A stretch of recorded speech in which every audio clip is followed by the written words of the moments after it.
husband caught me cheating through a noise complaint from our neighbor. Karma got me hard. Have you ever seen yourself in the situation of cheating on your husband, who found out about it because your neighbor complained about certain noises? Well, that's exactly what I've been through, and let me tell you how embarrassing it is. My name is Samantha. I'm a 37-year-old woman and head of marketing of the company I work for. I'm married to John. He's 38 years old and a finance lawyer. We have been married for 10 years now, and I had no idea being married would be so difficult. I have no idea how couples last until their 50 years anniversary. We lasted 10 years with the cost of both our mental healths, a lot of money spent on an exaggerated wedding, and an expensive apartment I never had much appreciation for, and a miscarriage which completely ruined our relationship. I completely agree when I hear people say marriage ruins everything. Signing that contract was definitely one of the worst mistakes I had ever made. I'm sorry I seem like one of those bitter people who don't believe in love. Marriage has turned me into one of them. I came to tell my already finished love story with the hope of teaching the readers a lesson about relationships. I made terrible mistakes, and I hope that reading this will serve as a reminder when you're about to do something you shouldn't, especially something which would hurt your significant other. I found out karma is actually a thing because of the following story I'm about to tell you. Sorry for getting ahead of myself. I should start from the beginning. When I was a cute and happy girl in my 20s with a thing for men in suits and a dream of being a bride. When I was taking my master's, I had a few classes with people from other programs. John was one of the students in my research class. We spent months only staring at each other and trading class notes, until John asked me if I wanted to study with him while having coffee. Our study date turned into a date. He was funny, smart. His favorite coffee drink was the same as mine. He opened the door for me, and other small details I noticed that made me like him. He then asked me out on an actual date. On that weekend, we went to his favorite restaurant. It was the best Italian food I had ever eaten. He showed himself even more romantic. I was completely attracted to him, not just in a casual way. I wanted to find more about him and see all the places he could take me. We were a perfect couple. I loved introducing him as my boyfriend to people. My friends and family all noticed how much I loved John, and I was in fact kind of obsessed with him. The longer we were together, the more I realized I wanted to build a life with him and spend it with him until the end. We were together for 3 years when he proposed to me, so we've actually been together for 13 years. We planned a trip to Paris ever since we started dating. It was supposed to be a celebration for finishing our masters, but we kept rescheduling until we finally were able to set the trip's date at the week of our 3rd anniversary. We spent the day visiting all kinds of places in Paris. At the end of the afternoon, we decided to have a picnic in front of the Eiffel Tower with wine, croissants, and every other French thing we could romanticize. He proposed to me at sunset. It was the most beautiful and romantic scenario. I felt like we were in a movie, and he was my perfect love interest. I felt so happy when he popped the question, to which I answered yes 1,000 times. I dreamed about getting married ever since I was a little girl. Not exactly about the part of spending the rest of my life with the same person and being claimed as someone's wife, but more about the big party, the exquisite dress, and a day full of pampering I'd never forget. Our wedding was like a fairy tale. I only thought about it for months. Everything had to be perfect. The flowers, the decoration, the venue, the party, and the dress. Only one thing was off my hands: the rings. John said he'd choose them and would take them as his responsibility. He did an amazing job with the engagement ring, so I let him, but I didn't expect them to be perfect. If I didn't like them, I'd just trade them for another when we got back from the honeymoon. When I saw the rings, literally standing in front of John on the aisle, I actually started crying, seeing how beautiful they were. It was better than anything I'd imagined. He chose the most perfect pair of rings, which made me sure I would wear them for the rest of my life. They say if a man knows what ring would be perfect for you, then he is perfect for you. Our first years of marriage were great. We got used to married life easily and couldn't be happier. John always made me his priority. He never forgot our special dates, and every week he'd show up with flowers and little gifts for me. I felt chills calling him my husband. That perfect man was my husband, and only mine. Our problems started when the doors to our 30s opened, actually. A couple years after that. I found out I was pregnant on my 32nd birthday. It was the best birthday gift we could have received. John was so happy he even cried. We were so excited and amazed about the news. We thought our life couldn't be more perfect. We bought a house with extra rooms, with the purpose of eventually getting our family bigger. We started decorating the room as soon as we knew it was a girl. We painted and added beautiful furniture.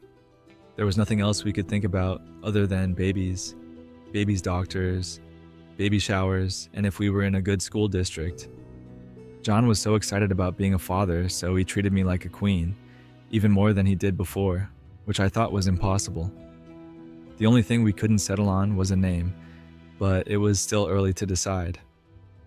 We were just very anxious and excited about the pregnancy. We couldn't stop talking about it. I had a late miscarriage close to my 5th month. It was the worst pain both of us had ever felt. We were crushed when our doctor said nothing could explain my miscarriage and simply just happened. I'd have to go through a lot of different tests to find out exactly what caused it. That made us give up. We decided not to have kids.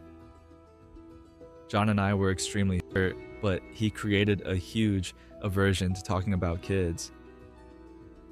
Suggested we tried the tests recommended by the doctor in case we wanted to try again. He said he couldn't go through that pain ever again. There was no reason for him to be a parent anymore. Our relationship got a big scar with what happened. We were constantly reminded of our loss. With the already painted baby room, gifts, and baby-proof stuff around the house, everything around us felt meaningless. It was an unfulfilled dream with its evidence hunting us.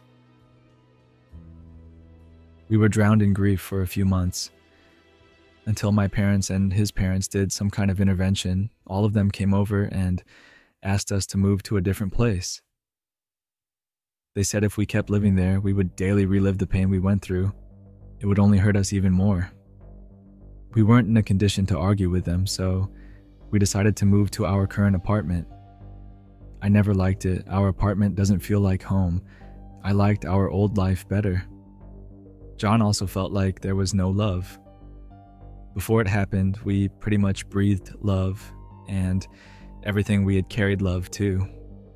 After, it was like all the love died in our relationship, and we were left there with no feelings. We were grateful for being able to start over in a new place, without memories getting us stuck in our past. We decided it was best for us to start couples counseling. A lot of couples who went through miscarriages end up splitting up. We were the only ones who understood the pain we were going through. It was better to grieve with each other's support than completely distance ourselves. We frequented counseling for a year. We were both also going to therapy separately for recommendations of our doctors. We were able to get back on track. The scar was still there, and we hadn't learned yet how to love each other with its presence, but things were walking towards a peaceful place. Our relationship was never the same. Everything changed after the miscarriage, and I noticed John couldn't look at me the way he used to, with his eyes shining. 5 years past our breaking point, we are kind of like roommates. Neither of us ever wished to get separated, but our daily life was just having breakfast and dinner together, talking about our lives superficially, and going to sleep in completely distant sides of the bed. The only days we loved each other like a couple, in all senses, was when we went out with our friends and got drunk. All the times I tried to get the romance back in our relationship was through a bottle or two of wine, but unfortunately we couldn't rely on alcohol every day of our lives. I neglected the thought of my ruined marriage. I never really understood why, but I never stopped loving John. Despite everything, he was the only one I could talk about personal struggles and depressive thoughts. We would have been great drinking buddies, but not husband and wife. I appreciated his friendship, that's why I stayed. I didn't really know his reason for staying. On a regular day at work, my boss introduced me to the new head of design he hired. His name was David, seemed to be my age, and had a great working history. His recommendations were like 4 pages long, and seeing what he had produced before made my boss basically fall in love with him. Our departments worked together in syntony. We went to the same meetings and worked on many projects together. Our offices were organized with the purpose of optimizing work, so departments which frequently worked together were close to each other. David and I started sharing an office together. All of the rooms in our company had glass walls, so we weren't technically alone, but with the door closed, we couldn't hear anything and could only talk to each other. We started talking a lot during work about our interests, experiences, work, college, and anything else that would come up. He became my favorite work friend. We had lunch together every day. 2 hours of lunch was a long time for us to blab about life. Since we were always eating, he learned about everything I liked and hated, and would even show up in the morning with coffee and cookies he made. Yes, he cooked and baked. It surprised me David was never married. He once asked me about my marriage. David said I never talked about my husband, but he noticed the golden ring on my finger. I told him about my complicated situation with John, not in details like I did here, of course, and he was very comprehensive about it. I asked about his relationships, he was honest about it, and said he had a hard time with commitment. None of his relationships worked because he couldn't settle down. He felt like he'd be missing experiences, and what he'd get in exchange wouldn't be worth it, since he thought of marriage as getting stuck in a rut and arguing about toilet seats. I couldn't disagree with him. I have a feeling people are happier when they give up the idealized concept of marriage in their lives. On one of our regular work days, I think it was around 6 months later after David had joined the company, we had lunch faster than usual because we had to deliver a project at the end of that day. It was pretty much done, but we were both perfectionists and wanted to go over and over to make sure it was exactly what we wanted. We got to the office at exactly noon. Everyone on our floor was at lunchtime. There wasn't a single soul besides us. David got us coffee from the kitchen while I stared at some papers and went over our presentation. He walked into our office complaining about how the coffee tasted, and I laughed. I was standing in front of my table when he got closer to look at the papers with me. From that minute on, it was like I lost my ability to read. I couldn't pay attention to anything while he stood so close. The smell of his perfume was hypnotizing me. We've been crazy about this for the last 2 months. I can't even realize if it's actually done or not. I may not be accepting it's over, David said, laughing next to me, which made me blush a little. Do you think it's over? I asked. To which he answered it was time to call time of death. Not because it was terrible, but because there weren't actually any flaws we could fix, or things we forgot to add. Maybe we should rehearse the presentation again? I don't know, but I get scared when all our superiors are in the room, I asked with an insecure tone of voice. He laughed, put his hand around my waist and said, "Sam, calm down. You did a great job. They're gonna love it." I shivered from head to toe. His deep voice and subtle touch made me forget all about the marriage ethics. I wasn't the only one who did a great job. I couldn't have done this without your amazing ideas. I turned my body towards him when he tried to take his hand off my waist. I pulled it back and placed it where it was.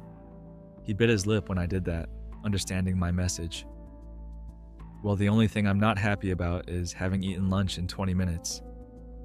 Wish there was some way to make up for our rush.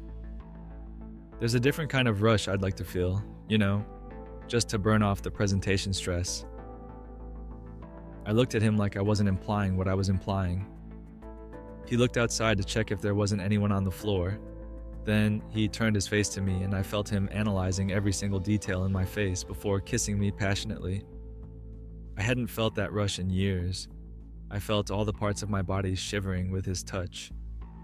I knew I could probably regret making that decision, but when he sat me down on my table and partly unbuttoned my blouse, I knew I was going along with any ideas he had. Of course, we didn't do it in our glass wall office. It was a very strong making out session that ended when we heard the elevator. I remembered most of our conversation from that moment because I relived it during the entire weekend and Monday morning. I was desiring David with all my strengths, like I didn't have a husband at home. At least I knew John would never find out, because he would actually have to care about what I'm doing to find out. That Monday, at lunchtime, I asked if David wanted to come to my apartment. It was very close to work, and we'd probably have an hour and a half after actually eating. When we were going back to work, it was like colors had returned to my life.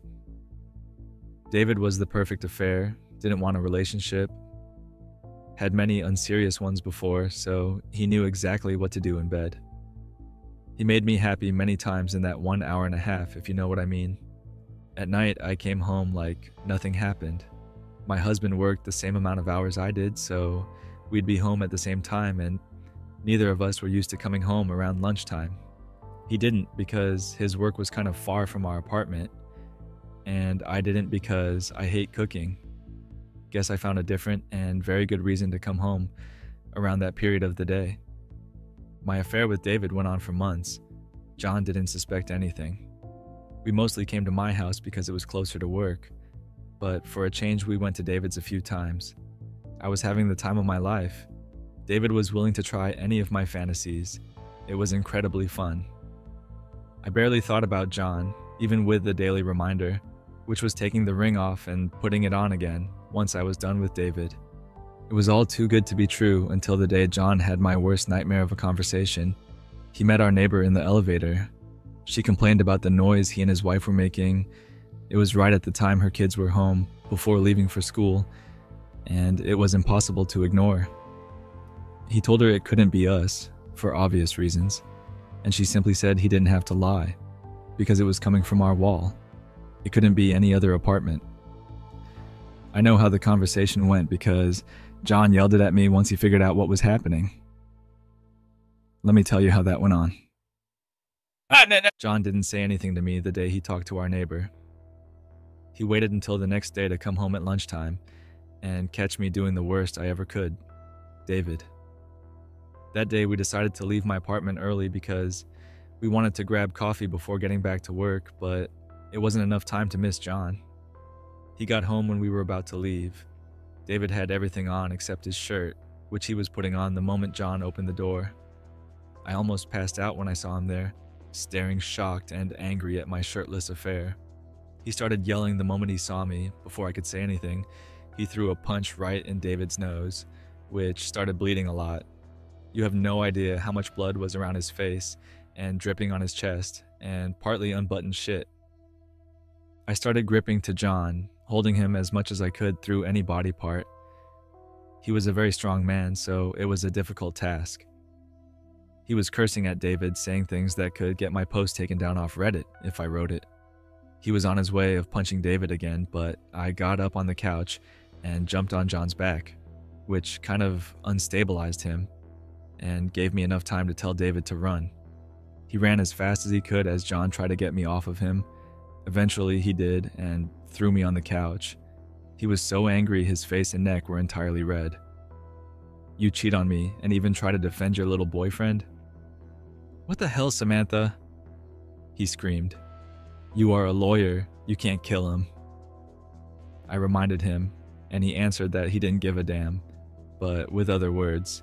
We started arguing and screaming until he kind of calmed down. He was still extremely angry, but wasn't yelling anymore. He asked me all about the affair, when did it start, who he was, and everything else. He told me about the conversation with our neighbor. That's when he started yelling again. I asked him to stop, and surprisingly, he stopped screaming. He was quiet for a while, then he stood up and said, "Marrying you was the worst mistake I ever made," and walked away. He closed the apartment door strongly and left. officially giving an end to whatever we were doing in the past few years. He left me frozen, sitting on the couch, thinking, what the hell just happened? That was the last time I saw John. It has been a couple of weeks and no sign of him. Eventually, he'll have to divorce me and get his things. He can't avoid me forever. I'll be back with updates when he loses the desire to kill David and I. Date. I am officially back with a lot of updates with my crazy story about my husband finding out about my affair with my coworker after our neighbor complained about suspicious noises. It has been 2 months since John, my husband, walked in on David, my affair, and I right after we slept together. My karma manifested with the horrible nosebleed David got from the punch John threw at him. But now it's even worse. John eventually showed up back in my life, but not alone. He had his college best friend, who happened to be the best divorce lawyer in our city. Yes, I knew I was screwed the moment I saw the guy who was the best man at our wedding. John decided not to go down without a fight. He took absolutely everything from me, the apartment I hated, my car, and froze my bank accounts. He actually screwed me over and made me realize how dumb I was to not have thought about an eventual divorce when we got married. I had to move back with my mom to get my life settled and find a new apartment. After I showed up at his hotel room and begged on my knees for his sympathies, he didn't want to keep sleeping on the bed I cheated on him, but also didn't want me to keep the apartment we bought together.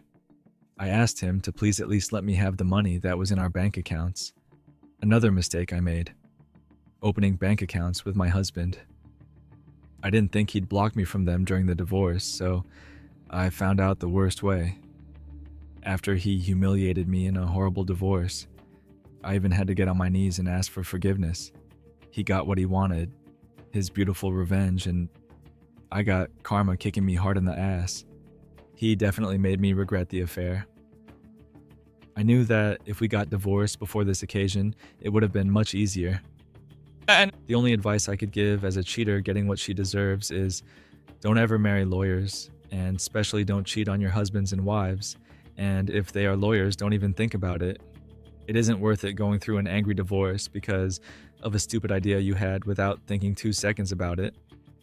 I learned my lesson, and I hope you could learn from it also. I will eventually get my life back together, but if I was a little less inconsequential, I wouldn't have to be going through this in the first place. One thing I know is, I'll never in my life get married again, and I'll forever advise people to avoid it also.